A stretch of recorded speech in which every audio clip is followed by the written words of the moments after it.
پاکستان ته د عبدالله سفر افغانستان ته ګټه وکړله. دا چې پاکستان له افغانستان سره خپلې لارې څنګه بیرته پرانیزي. تازه پاکستان په دې اړه څه ویلي دي، پاکستان څنګه مجبور شو، په دې ویډیو کې را سره وګورئ او چینل سبسکرایب کړئ. درنو لیدونکو السلام علیکم، وخت مو بخیر. پاکستان وایي له افغانستان سره به خپل ټول بندرونه د خلکو د تګ راتګ پر مخ پرانیزي.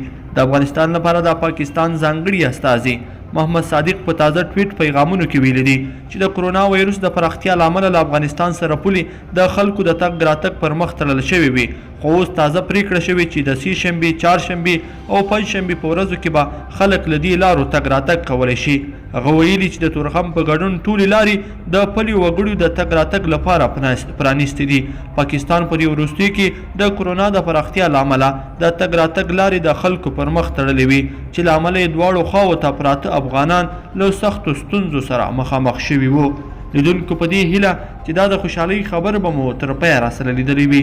که مو دا ویډیو خوښه شوې ویډیو لایک کړئ، د سره او چینل سبسکرایب کړئ. تر بیا ښه وخت، د لوی الله په امان.